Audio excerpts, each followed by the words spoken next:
Hello everyone. കിഴക്കിൻ്റെ Rome എന്നറിയപ്പെടുന്ന ഗോവൻ യാത്രയുടെ second പാർട്ടിലേക്ക് ഏവർക്കും സ്വാഗതം. 451 വർഷത്തെ തുടർച്ചയായ പോർച്ചുഗീസ് ഭരണം ഇന്ത്യയിലെ ഗോവ വെൽഹയിൽ അഥവാ ഓൾഡ് ഗോവയിൽ അവശേഷിപ്പിച്ച ഒരു കൂട്ടം മതപരമായ സ്മാരകങ്ങൾക്ക് യുനെസ്കോ നൽകിയ പേരാണ് churches and convents of Goa.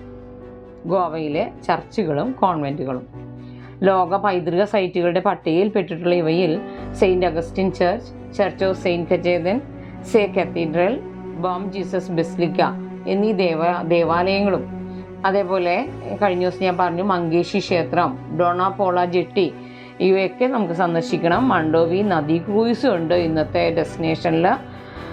അപ്പോൾ ഫസ്റ്റ് പാർട്ടിൽ ഇതിൽ ശ്രീമങ്കേഷി ക്ഷേത്ര സന്ദർശനവും അതേപോലെ സെയിൻറ്റ് അഗസ്റ്റിൻ ടവർ സന്ദർശനമൊക്കെ നമ്മൾ കാണിച്ചതാണ്. ഈ ഗോവ ട്രിപ്പിലെ സെക്കൻഡ് ഡേയിൽ ഫസ്റ്റ് പാർട്ടിൽ നമ്മളത് ഉൾപ്പെടുത്തി. ഈ സെക്കൻഡ് പാർട്ടിൽ ആദ്യത്തെ നമ്മുടെ ഡെസ്റ്റിനേഷൻ ഈ സെയിൻറ്റ് കതേജൻ പള്ളിയാണ്. 7 അൾത്താരകളുള്ള ഈ പള്ളി ചർച്ച് ഓഫ് ഡിവൈൻ പ്രൊവിഡൻസ് എന്നും അറിയപ്പെടുന്നു. വത്തിക്കാനിലെ സെയിൻറ്റ് പീറ്റേഴ്സ് ബസിലിക്കയുടെ മാതൃകയിലാണ് ഇത് നിർമ്മിച്ചിരിക്കുന്നത്. കൊരിന്ത്യൻ ശൈലിയിലുള്ള ഈ പള്ളിയുടെ മുഖത്ത് Saint Peter, Saint Paul, John the evangelist, Saint Matthew എന്നിങ്ങനെ 4 വിശുദ്ധരുടെ ഗ്രാനൈറ്റ് പ്രതിമകളുണ്ട്. ഈ വീഡിയോ ആരംഭം നോക്കിയാലും നിങ്ങൾക്കത് കാണാൻ സാധിക്കും. ഗ്രീക്ക് കുരിശിൻ്റെ ആകൃതിയിലുള്ള ഈ പള്ളിയുടെ ഉള്ളിൽ വിശുദ്ധ മത്തായിയുടെ സുവിശേഷത്തിൽ നിന്നുള്ള ലാറ്റിൻ ലിഖിതങ്ങളുള്ള ഒരു വലിയ താഴികക്കുടമുണ്ട്.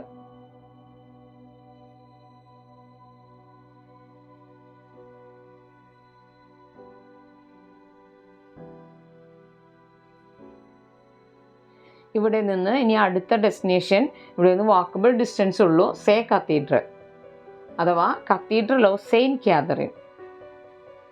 ഏഷ്യയിലെ ഏറ്റവും വലിയ കത്തീഡ്രലിൽ ഒന്നാണ് ഈ സേ കത്തീഡ്രൽ. ഗോവയിൽ സന്ദർശിക്കേണ്ട ഏറ്റവും പ്രശസ്തമായ സ്ഥലങ്ങളിൽ ഒന്നാണ് ഇത്. ഗോവയിൽ തന്നെ ഏറ്റവും പഴക്കമേറിയതും ആഘോഷിക്കപ്പെടുന്നതുമായ മതപരമായ കെട്ടിടങ്ങൾ ഒന്നുകൂടിയാണ് ഈ സേ കത്തീഡ്രൽ. സേ കത്തീഡ്രലിൻ്റെ ഗോപുരത്തിലെ ഗോൾഡൻ ബെൽ എന്നറിയപ്പെടുന്ന വലിയ മണി ഗോവയിലെ ഏറ്റവും വലുതും ലോകത്തിലെ ഏറ്റവും മികച്ചതുമായ മണികളിലൊന്നാണ്.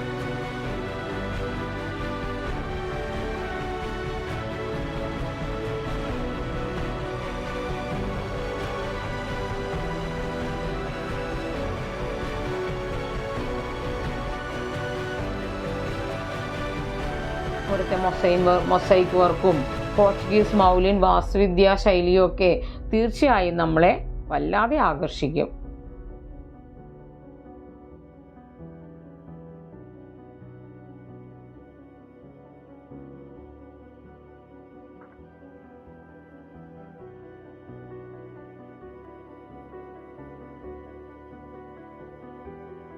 ഇവിടുത്തെ പ്രധാന ബലിപീഠം സമർപ്പിച്ചിരിക്കുന്നത് അലക്സാണ്ട്രിയയിലെ വിശുദ്ധ കാതറിനാണ്. വളരെ അലങ്കരിച്ച പ്രധാന അൾത്താരയിൽ സെയിൻറ്റ് കാതറിൻ്റെ ജീവിതത്തിലെ പ്രധാന രംഗങ്ങളുടെ സമ്പന്നമായ കൊത്തുപണികളുണ്ട്.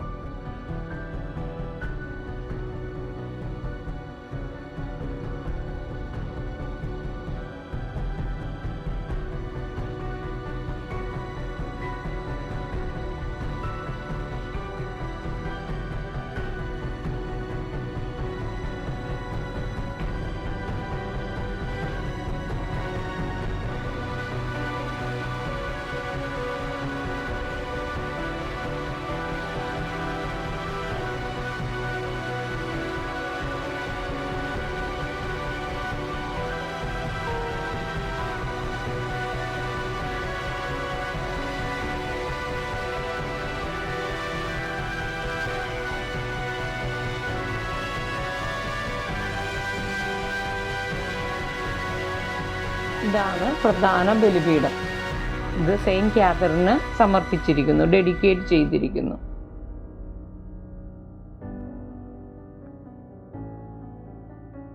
ഈ ബലിപീഠത്തിന് വലതുവശത്ത് ചാപ്പൽ ഓഫ് മിറക്കുലസ് ക്രോസ് അഥവാ അത്ഭുതങ്ങളുടെ കുരിശിൻ്റെ ചാപ്പലുണ്ട്. 1619 ഇവിടെ ക്രിസ്തു ദർശനം ഉണ്ടായതായിട്ട് ചരിത്രം പറയുന്നു. അതുപോലെ സേ കത്തീഡ്രലിൽ 1532 നിർമ്മിച്ച ഒരു സ്നാപക ഫോണ്ടും ഉണ്ട്. ഇതവിടെ ക്രിസ്മസിൻ്റെ ക്രിബൊന്നും മാറ്റിയിട്ടുണ്ടായിരുന്നില്ല. ഞങ്ങൾ ജനുവരി ആരംഭത്തിലാണല്ലോ ചെന്നത്. അപ്പോൾ ക്രിബ് കാണാൻ കൂടിയുള്ള ഭാഗ്യം ഞങ്ങൾക്കുണ്ടായി.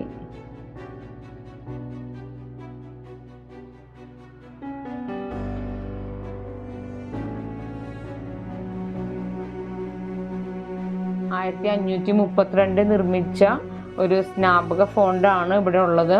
ഇതിൽ വിശുദ്ധ ഫ്രാൻസിസ് സേവിയർ ഒത്തിരി പേരെ സ്നാനപ്പെടുത്തിയതായിട്ട് ചരിത്രം പറയുന്നുണ്ട്. അതുപോലെ വിശുദ്ധ ഫ്രാൻസിസ് സേവിയറിൻ്റെ അഴുകാത്ത തിരുശരീരം പ്രദർശനത്തിന് വർഷത്തിലൊരിക്കലും പ്രദർശനത്തിന് വയ്ക്കാറുണ്ട്. അത് ഈ സേ കത്തീഡ്രലിലാണ് പ്രദർശനത്തിന് വയ്ക്കുന്നത്. ഈ ദേവാലയത്തിന് താഴെയും അറകളുണ്ട്, ദേവാലയമുണ്ട്. കാരണം ഈ സ്റ്റെപ്പ് കാണിക്കുന്നത് ഇതിനടിയിലേക്ക് പോകാമായിരുന്നു എന്നാണ്. ഇവിടെ നിന്ന് നമ്മൾ ഇനി പോകുന്നത് ബോം ജീസസ് ബസിലിക്കയിലേക്കാണ്. പോർച്ചുഗീസ് വാസ്തുവിദ്യാ ശൈലിയിൽ നിർമ്മിച്ചിട്ടുള്ള ഈ ബോം ജീസസ് ബസിലിക്ക, അവിടുത്തെ മരപ്പണികളും കൊത്തുപണികളും ഒക്കെ വളരെ മനോഹരമാണ് കേട്ടോ. നമുക്ക് ചെല്ലുമ്പോൾ കാണാം.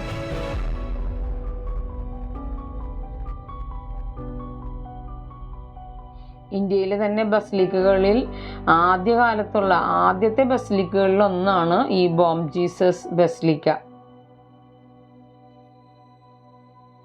ഇവിടെയാണ് വിശുദ്ധ ഫ്രാൻസിസ് സേവിയറിൻ്റെ യഥാർത്ഥ ചാപ്പലും ശവകുടീരവും അടങ്ങിയിരിക്കുന്നത് ഈ ബോം ജീസസ് ബസിലിക്കയിലാണ്. അവിടെ അദ്ദേഹത്തിൻ്റെ പ്രദർശനത്തിന് അല്ലാത്ത സമയത്ത് വിശുദ്ധ ഫ്രാൻസിസ് സേവിയർ അന്ത്യവിശ്രമം കൊള്ളുന്നത് അവിടെയാണ്. പോർച്ചുഗീസ് കാലഘട്ടത്തിൽ നിർമ്മിച്ച ഏറ്റവും പഴയ പള്ളികളിൽ ഒന്നാണ് ഇത്. ഇവിടുത്തെ വാസ്തുവിദ്യ അതിശയകരമാണ്. ഇതിൻ്റെ മുൻഭാഗം കണ്ടോ, പ്ലാസ്റ്റർ ഇടാത്ത മുൻഭാഗമാണ്. കൊളോണിയൽ ഇന്ത്യൻ കലയുടെ ഏറ്റവും മികച്ച കലാസൃഷ്ടികൾ, മധ്യമേൽക്കൂരയുടെ അതിർത്തിയിലുള്ള ചെറിയ ലാറ്റിൻ കുരിശുകൾ, തൂണുകളിലും ചുവരുകളിലും അതിശയിപ്പിക്കുന്ന പെയിൻറ്റിങ്ങുകൾ, അങ്ങനെ ഇവിടുത്തെ കലാസൃഷ്ടികളുടെ വിശാലമായ ശേഖരം നമുക്കിവിടെ കാണാൻ സാധിക്കും. സ്റ്റാക്കോ വർക്കുകൾ, വെള്ളി സ്വർണ്ണ പുരാവസ്തുക്കൾ, മരത്തിൽ കൊത്തിയെടുത്ത പുഷ്പാലങ്കാരങ്ങൾ, അതുപോലെ സ്വർണ്ണം പൂശിയ തൂണുകൾ, ഇതൊക്കെ ഈ ബസിലിക്കയുടെ മാത്രം പ്രത്യേകതകളാണ്.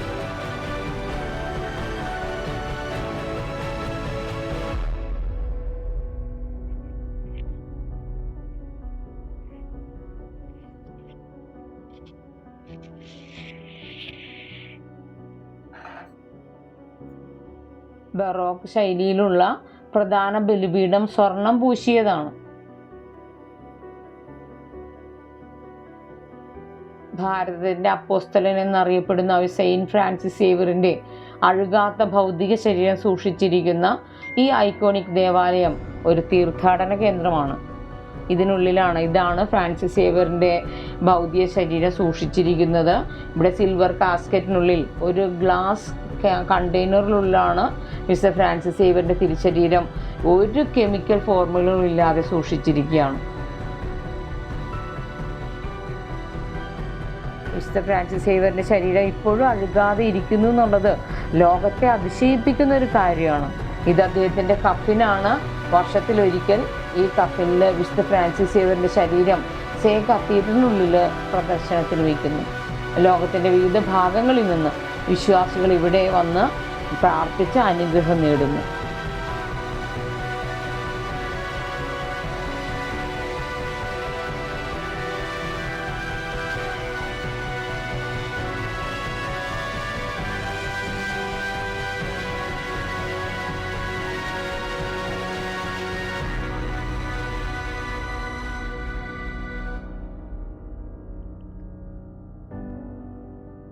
ഇവിടെ ഒരു ആർട്ട് ഗാലറി ഉണ്ട്. ഫ്രാൻസിസ് സേവിയറിൻ്റെ ജീവിത ചരിത്രവുമായിട്ട് ബന്ധപ്പെട്ടുള്ള ആർട്ട് ഗാലറിയാണ്. മരത്തിൽ കൊത്തിയെടുത്ത പ്രതിമകളാണ് ഇതെല്ലാം.